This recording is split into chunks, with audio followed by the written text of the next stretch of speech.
Darkcast Network. Welcome to the dark side of podcasts. Utah's mountains and hills are littered with cave openings, some natural and some blasted open for mining. And while the slices in the rock appear to be benign, squeezing through them leaves a feeling of being utterly alone, while also being far from the first person here. In fact, the word on the wind echoes through your mind. College students of all ages have talked about this cave. It's fun, the water is cold, and it is a thrill. No one has died. It's safe.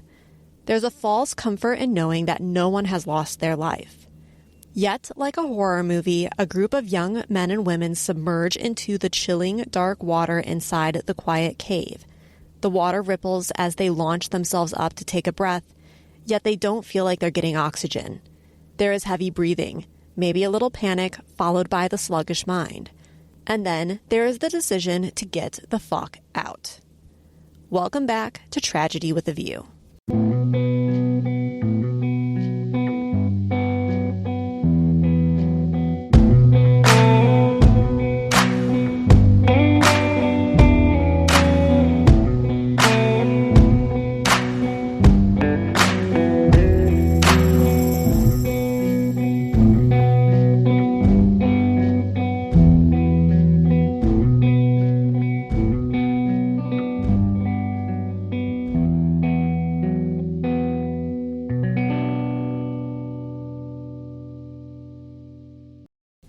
Hello, welcome back. I am your host, Kayla, and I first want to thank Vanessa and Chris for joining us on Patreon. Thank you and welcome.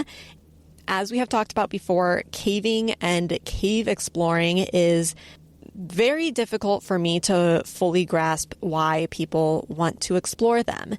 And there's a mystery surrounding why people like to explore caves, and like I just said, it continues to be a mystery to me. There are a ton of reasons that people are drawn to exploring caves. It could be for the adventure, the challenge, or the quote-unquote discovery of both external and internal findings. You may find that well of courage when you are in a tight space and suddenly the walls feel like they are pressing in on you, and yet you keep going. Maybe in certain areas, there is an incredible ancient artifacts that you are able to get to see in real life. And no matter what the reason is, with people like me being very unwilling to put ourselves in a tight situation like that, cave explorers experience something that I never will. And despite my constant questions about it, that experience is something that I nor anyone else can take away from you. But some of the parallel reasons that people love to explore caves include just the sheer adventure into the unknown, being able to find and explore a new passage or find a new cavern. This is, in a way, like mapping out a whole new area and stamping your name on it. There are both physical and mental challenges that must be dealt with, and using breath work to not only keep yourself calm and get oxygen to the brain, but also sucking in so that way you can squeeze through an area that is so narrow that a relaxed belly won't fit. This exploration also provides the opportunity to learn what sounds caves make, especially when something is going on the surface, like if it's raining or storming. And combine this with the lack of sunlight, a person may find themselves in a state of calm unlike anything they have experienced before. It can certainly become addicting. And to boot, there is a very dedicated community of cavers, cave explorers, or splunkers, who love to share this passion. Together they work to protect the fragile environments around the world and protect the caves for future generations, much like climbers do to the sheer walls of mountainsides. There are different levels of caving, from the more casual and open caves that you can find in Kentucky to walk through from one end to the other. And then there are caves with names of tunnels containing the words such as squeeze or crawl. There is something for every thrill seeker out there, even thrill seekers like me who want nothing to do with getting into tight passages with the word squeeze in the name. And for others, the real reward lies in the hardship and risk, and the unique personal satisfaction that comes from getting through something that many others would never put themselves in to begin with. But with this thrill comes dangers. Much like climbing, there are many things that can go wrong and cause a loss of life, which is a direct result of the unique and often unforgiving environment that cavers put themselves in. While the accident rate is relatively low, at least when it comes to people who are trained properly and go in well prepared, in the event that something goes wrong, it tends to go really, really wrong, especially because the deeper you go, the more difficult it is to get out, or to get rescuers in there to get you out. One can get lost, and even with a light and a map, it is easy to get disoriented when passages often look so similar. Like hiking a trail, the passage also tends to look different when you are going in versus when you are coming out, and this just adds to the effect. Not to mention that caves are generally not smooth. They're uneven and wet and slippery. Falling is a common occurrence in the larger tunnels, as are scrapes and bruises. There are high traffic areas that become more worn down. Due to the number of people moving through the area, rocks become more fragile. Ceilings or walls can have sections collapse in and strike those in the area or alter the route. Another potential hazard is flooding, which can be very dangerous as the passages inside of a cave act as a funnel for the water on the surface of the ground. It can block passages, create surges of water that knock cavers off their feet, or lead to drowning.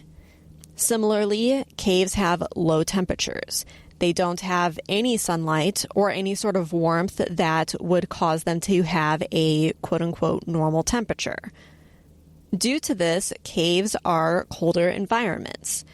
And in addition to that, if a person becomes wet due to just the normal accumulation of moisture in a cave, or if there is a flooding event, hypothermia is a very real and very dangerous aspect to caving. It can impair judgment and physical ability, making the traversing of tight passages all the more challenging. And if you want a good example of that, just go back and listen to, I think it might even be episode number 2, called Cold Caving.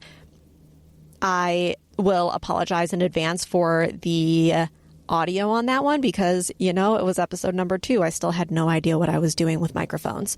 So that is a really good example of where being cold and wet and getting hypothermia is an absolutely deadly situation in these passages that require careful navigation. There's also the potentials for getting stuck, losing your source of light, and losing your source of oxygen. And while these are less common occurrences, they are occurrences nonetheless. Just east of Brigham Young University in Provo, Utah, there is a prominent peak known as Y Mountain. It got its name from the large Y that is painted on the western side facing the university. The Y was put there on purpose during the 1906 high school class who wanted to paint their graduation year on the side of the mountain. When other classes heard about this, it caused some tension. And to help ease the strain, George H. Brimhall, who was Brigham Young University's president, suggested painting BYU on the mountain instead. And so that's what they decided to do. Students began hauling sand and rock and lime up the mountain in the form of a bucket brigade or a human chain. When, after 6 hours, they only had the Y complete, they decided to call it quits, and this is how it stands today.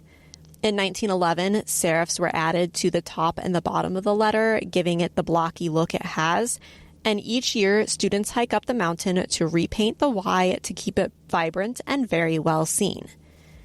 Today, and historically, the Y is a very popular hike for students, locals, and visitors alike. To get to the Y, it is a 1.1 mile or 2-kilometer hike up a steep incline, and then a cool 1.1 mile or 2-kilometer hike back down. From the Y, you can get this really cool panoramic view of the area, which makes the hill very well worth it. Also in this area, well within hiking distance, is Gollum Cave. Gollum Cave is known as the Cave of Death, for it was a small and dangerous cave located on Y Mountain. It is located between the Y and the foothills near Seven Peaks Water Park, and its exact location was never publicly stated. It is a well-known location, though, for college students, and one of the best descriptions that I could find for finding the location was to look behind a pocket of trees.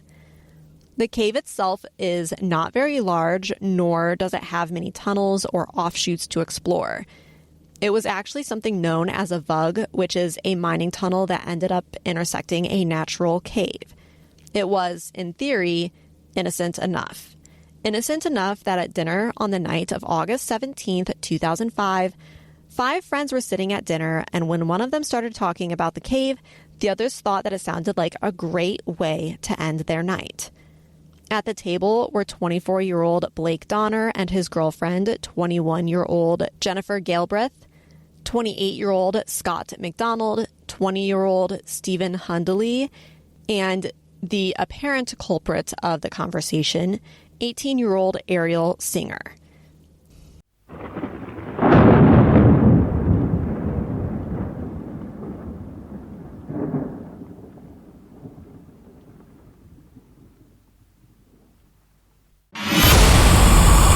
Witchcraft, the occult, extremist beliefs, murder. Tune in to Rogue Darkness each Friday and join host Raven as I uncover horrific crimes committed under the misconceptions and misunderstandings of witchcraft and other belief systems. I'll cover a wide range of crimes involving ritualistic killings and extremist beliefs to cult persuasion and supposed possession. Anything and everything that borders the line of horrifying. There's always 3 sides to a story. Side A, Side B, and then the truth. Let's uncover the truth together and explore the darkness of mankind, one crime at a time. Available wherever you get your podcast fix, simply by searching Rogue Darkness.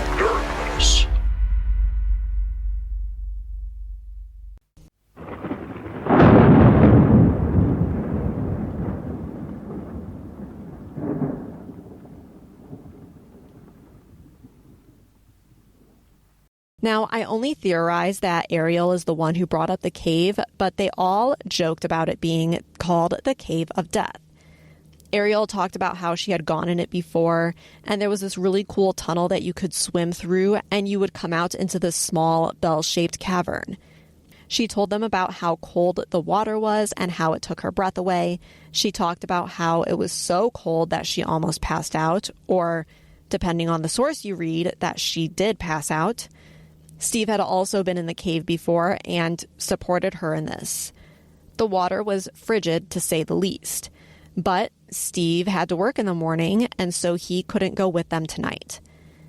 They were all amped up from Blake's rock band, Parallax, playing that night, and as the night rolled on, the joke of exploring the Cave of Death turned into plans, and then those plans were acted on. At some point, Steve left to go home, and 26-year-old Joseph Ferguson joined the group. It has been noted that when they decided to go to the cave, they were all unprepared and unexperienced. They did not even go home to change into appropriate clothing first. The girls were wearing sandals, one of which was in a dress. The boys were in shorts and a t-shirt, though they decided to take their shirts off and, quote-unquote, leave them at the door. They had only 2 flashlights for the 5 of them, and just an idea of where the cave was.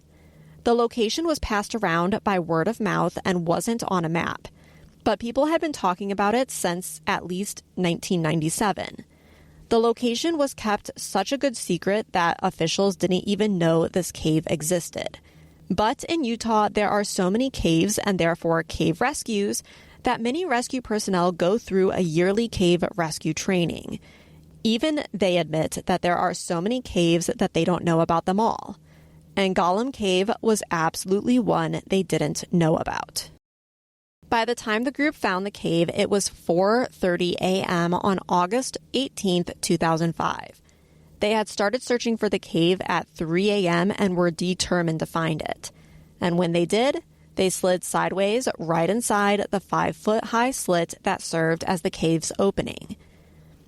As mentioned, there is nearly no light inside of caves, especially at 4:30 in the morning. Inside the cave, the group walked down the 40-foot or 12-meter channel until they came across a fork, where one channel went to the left and the other went to the right. Going to the right would lead them to a dead end with nothing interesting, so left it was. Another 50 feet or 15 meters, and they entered into a new chamber that opened up a little. This chamber had a hole in the ground. Water was pooling on the floor, and it was only as you got closer that you found a rope tied to a rock, and the rope disappeared into the puddle of water. The rope would lead anyone that wanted to descend into the water-filled tunnel to a small chamber on the other end, where the rope was tied to a log. The rope is very beneficial since this flooded tunnel has many offshoots that are flooded dead ends. To be clear, the rope leads you through a 15-foot long or 4.5 meter long tunnel that was 2.5 feet or 3/4 of a meter in diameter. The entire time, one would have to hold their breath as there were no pockets of air that someone could take a breath and poke their head up for air. When people enter the tunnel, they kick up debris and sediment that clouds the water and makes it impossible to see in, even with good flashlights, making the rope all that much more important. On the other side, the small cavern is 6 foot 6 inches high or 2 meters at the tallest point, and it tapers down quickly. In all, the water is about chest height, and there is enough room for 2 people who are 6 foot or less to stand straight up in the center, with 6 others being able to crouch around them. Only 8 people can fit inside this cavern at any given time. One by one, the friends went into this hole, but last second, Joseph decided not to go in, and he would wait for his friends to return. He kept one flashlight while the other 4 took the other. As they disappeared, he stood alone, looking at the hole. He noticed that the rope was moving as they made their way through the tunnel, and then in one report, it states that he noticed a couple of good yanks, indicating that the 4 had made it into the chamber. This chamber, though, held a monster that none of them saw coming. Though the water was freezing cold, the chamber only had 19% oxygen. 19.5% is the amount of oxygen in the air that makes it breathable for humans. Any less than this, and health effects begin to take a role. With this chamber having no source of fresh air, the oxygen would only decrease with each additional person. The longer they stayed, the more confused they would become. And in addition to the lack of oxygen, hypothermia would start to take effect as well. Joseph sat and waited for 45 minutes at the other end of the tunnel for his friends, waiting for them to reemerge. But as he waited, he had a sinking feeling in his gut. He started to call friends who were familiar with the cave and ask them for their thoughts, and then he finally called the police at 6:45 a.m. Provo Police and Fire, Mountain Rescue Team, Utah County Search and Rescue, the Department of Public Safety, and the Orem Fire Department Hazardous Materials Unit all responded. At any given time, 4 to 7 people were working on pumping water from the tunnel, running a line to push oxygen in, bringing in masks and gear for rescuers to use, and when the water levels had come down about 2 feet, they entered the tunnel. All of this was done to improve the safety of the rescue workers and potentially add time to the rescue of the 4 young friends. Inside the cave, rescuers found that their mission was actually a recovery. At about 9:45 a.m., Ariel was the first found in the tunnel. The other 3 were found about an hour later. They were all facing the same direction, the direction that they would need to go to exit the tunnel, indicating that they were trying to leave. It is theorized that as they were leaving, Ariel passed out and the others were unable to move her. Before they were able to back out to the small cavern behind them, the other 3 also passed out, and all 4 died of drowning. While the lack of oxygen and hypothermia likely played a role, an autopsy showed that there were no drugs and no alcohol in any of their systems. And yet, there are many questions still. While the small cavern didn't have enough oxygen for them to breathe, it should have been close enough for them to survive for a time. We don't know what happened inside the tunnel or how long they were inside the chamber before making their fateful return trip. Though it seems like they didn't grab the rope for guidance due to Joseph not seeing it move while he was there. He did, though, need to exit the cave to make phone calls, and they could have started to make their way back at that point. So we really don't know when they died. Obviously, with this event, the discussion to close the cave permanently came quickly and did not take long for those conversations to turn into action. Some were okay with this cave and other caves being closed, and others were very upset. Now, I can certainly understand why for both, but I do want to make a note of one thing. The reasoning or the comparison that was being used in the media and the news articles is that we do not go and close the trails or remove all of the rocks from the trails when someone trips and falls. And as you can imagine, this is not a parallel example. When you enter a cave, there is significantly more risk, which leaves the person entering the cave with accepting more risk and also needing them to accept more responsibility. The other party who has an elevated responsibility is the rescue response teams and officials. Tripping on a rock does not typically cause someone to die, like when someone gets stuck inside of a cave. Getting stuck between rocks results in a long and expensive rescue process where people have died during. Elevated risk equals elevated responsibility. But I understand, and I also agree that not every death should result in the cave being permanently closed. But as the news of this particular tragedy got out, and also the closing of the cave, others started to come forward and agree and talk about the dangers and experiences that they had. Brian Lamprey talked about how he got stuck while underwater in the tunnel and went down the wrong channel to a dead end. He was able to back himself up and get on track, but luck was on his side. Others talked about how dark and small the tunnel and cavern were, and how easy it was to freak out if you were nervous or not used to holding your breath or not knowing where you are going. In the end, the cave was closed using rock and concrete, and this story stands as a reminder that being unprepared could result in an event that changes your life, ends your life, and potentially takes away the experience for everyone else. Hundreds have gone into Gollum Cave, and it only took one event for it to close for good. This event occurred at the same time that Nutty Putty, another notorious cave, was beginning to be regulated. Sealing Gollum Cave was the logical answer when people had died, and installing gates cost about $3,000 per cave entrance.